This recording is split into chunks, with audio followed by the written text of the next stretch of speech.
judul dari presentasi saya yaitu membangun kesiapan dan antisipasi keamanan informasi dan siber menuju ASN berakhlak.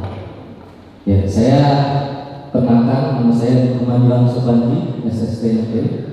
Saya dari unit kerja Deputi Bidang Keamanan Siber dan Sandi Pemerintahan dan Pembangunan Manusia. Dan untuk direktoratnya, Direktorat Keamanan Sandi Pemerintah Daerah, Keamanan Cyber dan Sandi Pemerintah Daerah. Tuh.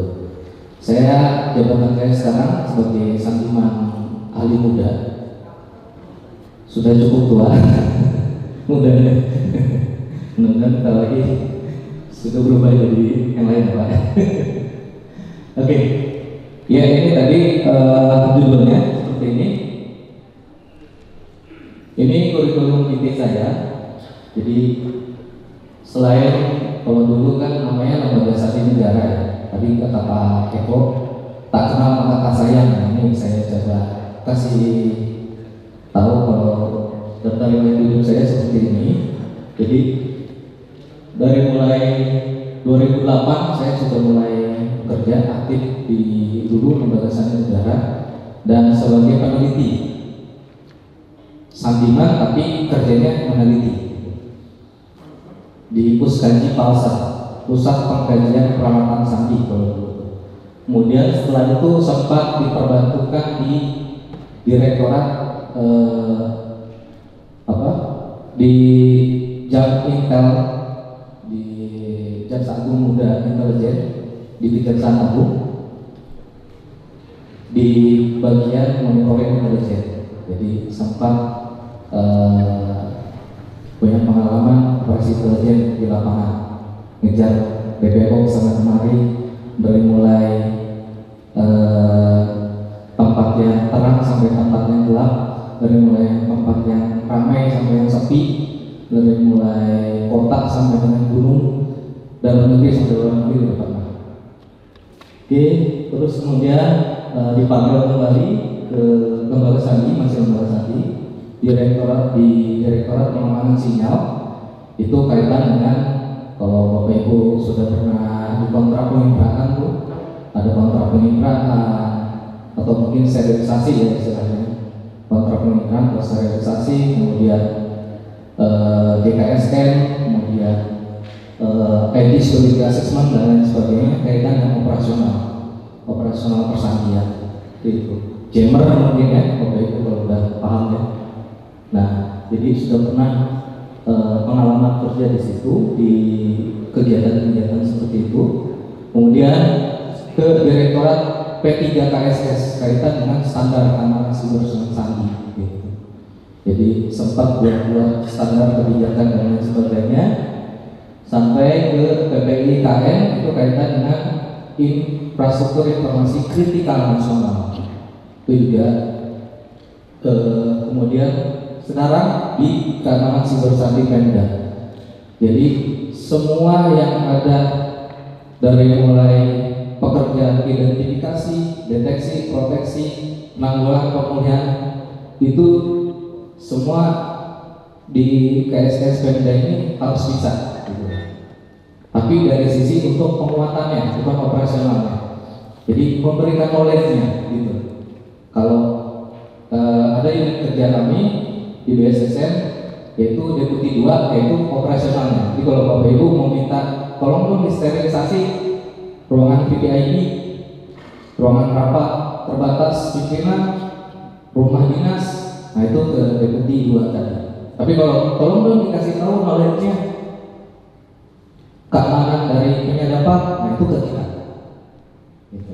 Penyadapan seperti apa sih, teknik-teknik penyadapan dan lain sebagainya.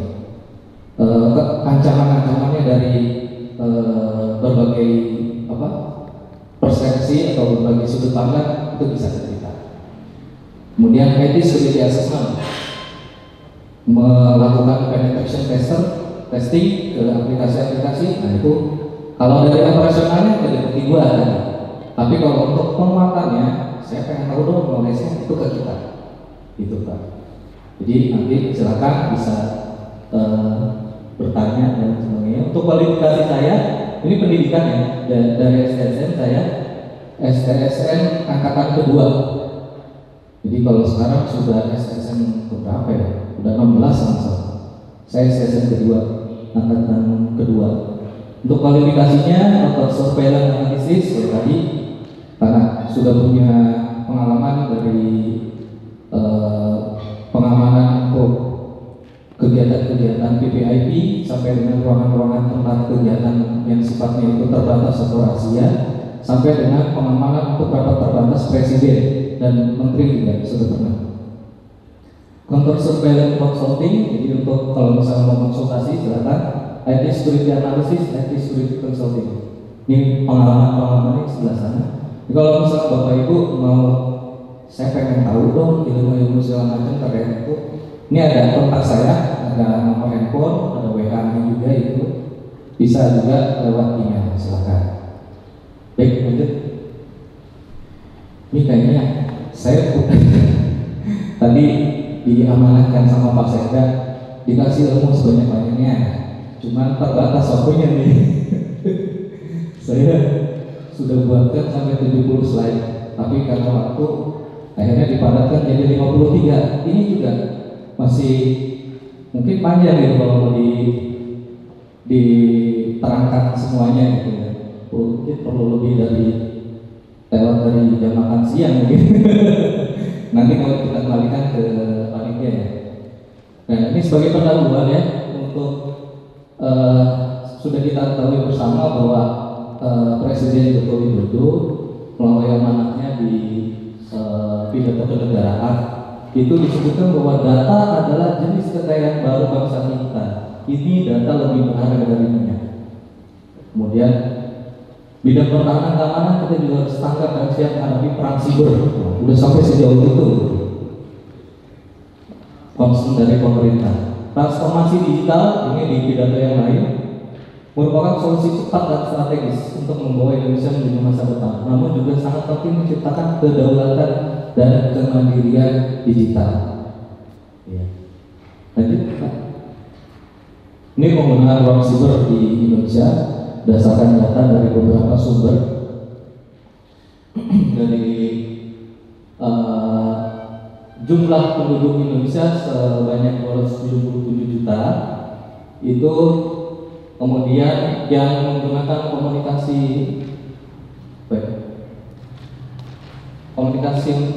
dengan mobile communication atau dengan handphone itu hampir 2 kalinya dari jumlah penduduk Indonesia gitu. Mungkin 1,5-nya ya, 370 juta atau 133% dari jumlah penduduk. Kemudian pengguna dari internet 204,7 juta atau 73%-nya. Dan aktif sosial media, pengguna sosial media yang aktif itu 191 juta atau 68,9%. Di sini Bapak Ibu bisa lihat potensi dari dunia maya itu sebegitu luasnya. Kemudian Bapak Ibu bisa lihat ya, penggunaan media setiap harinya yang dilakukan oleh kita di Indonesia itu perharinya menggunakan internet sampai 8 jam 36 menit atau 8,5 jam. Mungkin untuk beberapa orang atau mungkin sebagian besar yang aktif mungkin lebih dari ini, tapi ini rata-rata penggunaan internet sehari untuk penduduk Indonesia itu sebesar itu 8 jam 36 menit. Kemudian menggunakan sosial medianya sehari itu 3 jam, mungkin lebih ya untuk ibu-ibu mungkin ya, ibu-ibu yang aktif ya, atau bapak-bapak yang memang punya grup hobi, nah itu bisa juga selebih mungkin. Nah ini sosial media pengguna sosial media di Indonesia ada Facebook, ini paling banyak Facebook, TikTok, segala macam, WhatsApp ya. Kemudian selanjutnya Pak, nih alasan dari menggunakan internet itu apa sih? Ini berdasarkan dari data juga Asosiasi Penyedia Jasa Internet di Indonesia. Itu hampir 98% itu menggunakan untuk sosial media, kemudian lain-lainnya untuk layanan publik, transaksi online, untuk bekerja atau sekolah jarak jauh, ya. Kemudian untuk hiburan, untuk layanan keuangan, transportasi online, atau untuk menggunakan email, seperti itu ya. Jadi ini sudah kita tahu bersama ya, sebegitu masifnya penggunaan internet yang lanjut Pak. Kemudian ada pergeseran budaya yang terlihat jelas dan masifnya itu semenjak terjadinya pandemi. Mungkin sampai dengan sekarang ya, karena sekarang juga masih terus ada ya pandemi ya. Awal-awal pandemi itu terlihat sekali semua pekerjaan itu dilakukan di rumah, makanya sebetulnya work from home ya. Semua itu melalui pekerjaan kita itu melalui online atau daring ya. Jarang menggunakan luring karena memang untuk dari pemerintah juga kan meminta supaya work from home. Lanjut Pak. Nah, selama pandemi ini penggunaan internet meningkat nih, terlihat jelas dari kalau dari survei ini, dari survei antara laki-laki dan perempuan terlihat jelas ada peningkatan. Kemudian survei dari berdasarkan umur itu juga terlihat jelas ada peningkatan yang sebelah kanan itu, kanan atas. Kemudian frekuensi transaksi online pun terlihat ada peningkatan sebesar 76,49%. Dan penggunaan internet untuk bekerja atau sekolah juga ada peningkatan sebesar 71%. Gitu, seperti itu. Jadi betul-betul terasa sekali transformasi digital semenjak pandemi ini. Lanjut Pak. Nah, dari semua transformasi digital tadi, kita yakin ya aman atau dari penggunaan media internet tadi, media maya tadi. Lanjut Pak. Ini tadi sudah dijelaskan ya. Ancaman itu salah satunya phishing tadi ya. Tadi jelas panjang lebar dan dijelaskan sama narasumber dari Sumatera Barat, Pak Abdal. Ada phishing, kemudian phishing melalui Instagram, sosial media dan lain sebagainya. Lanjut Pak. Nah ini tuntutan dari digitalisasi tadi, transformasi digital tadi, ada ancaman keamanan data di situ. Kita harus aware, kita harus punya knowledge di situ. Jangan sampai kita jadi korbannya. Nah, ada risiko digitalisasi. Lanjut Pak. Ini berdasarkan data dari BSSN, itu data 2021 itu ada jumlah anomali nasional sebesar 1,6 miliar. Ini bisa serangan atau serangan memang betul-betul bisa, atau percobaan serangan dan lain sebagainya. Jadi saking banyaknya di 2021 saja anomali ini sebesar ini. Dan ini bisa dilihat sumber anomalinya dari ini top 10 ya. Ada 10 negara sumber anomali data yang dikumpulkan oleh BSSN ini. Itu ternyata yang paling pertama Indonesia sumber anomalinya. Jadi kita nyerang ke diri kita sendiri gitu. Kemudian destinasi anomali 10 negara tujuan anomali, tujuan serangan atau percobaan serangan itu ternyata ada di Indonesia yang pertama. Lucu ya. Jadi kita sebagai korban, tapi kita juga sebagai penyerang gitu. Dan dari data ini yang paling besar ya kita sendiri. Saya nyerang diri saya sendiri gitu. Lucu ya. Nah, tapi jangan heran. Karena mungkin kita ketidaktahuan kita bisa saja dimanfaatkan oleh pihak lain sebetulnya yang menyerang di dalam negeri juga, tapi melalui perangkat yang kita miliki itu ada, dan sampai dengan sekarang memang ada.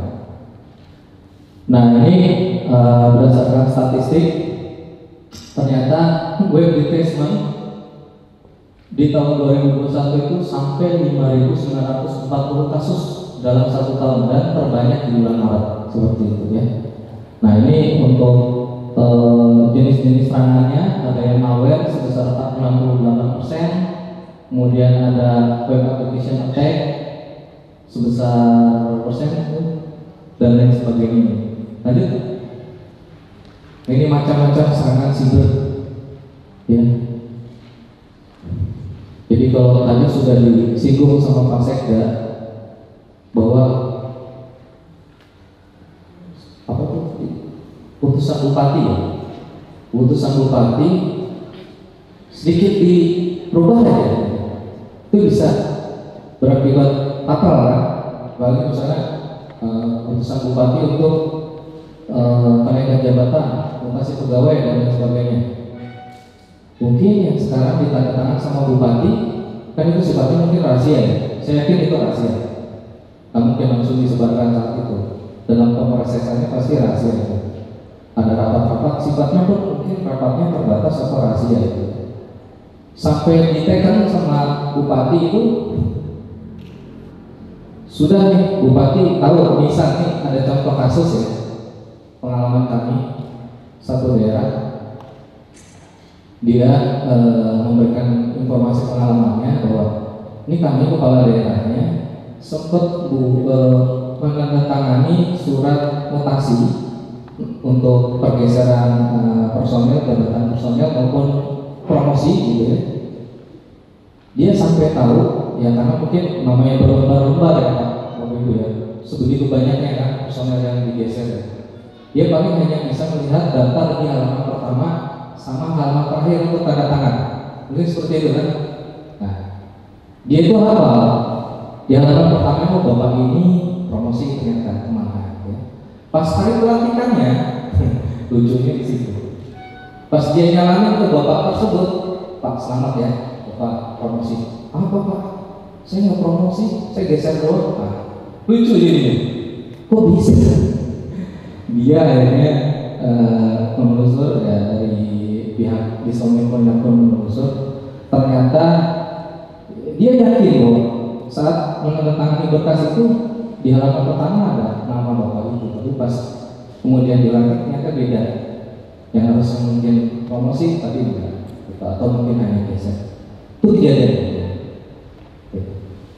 Apalagi yang lain ya, ini baru seperti itu ya. Itu bisa terjadi. Itulah kenapa hal ini kita perlu pahami bersama dan perlu kita amankan. Ya, pekerjaan sifatnya untuk tanggung jawab pimpinan, keputusan pimpinan ini saya ingin pejabat semua di OPD yang datang, para pengambil keputusan di masing-masing OPD-nya harus lebih aware di situ. Karena informasi internal yang tahu hanya Bapak Ibu sekalian. Dan pada saat sebelum dirilis, informasi itu harus pastikan aman. Jangan sampai saya sudah tekan untuk disposisi, ternyata yang keluar ke sana beda lagi. Nah, harus paham bagaimana pengamanannya. Seperti itu. Ini contohnya ada social engineering, bisa phishing, tadi sudah dijelaskan. Phishing itu jenis-jenisnya macam-macam. Bisa melalui spam phishing tadi, melalui email tadi, kemudian ada smishing melalui SMS. Ini ada ngirim SMS, Bapak mendapatkan hadiah sebesar bla disuruh untuk mengklik link yang ada di situ, akhirnya kita terperdaya memberikan informasi yang sifatnya privacy dan lain sebagainya.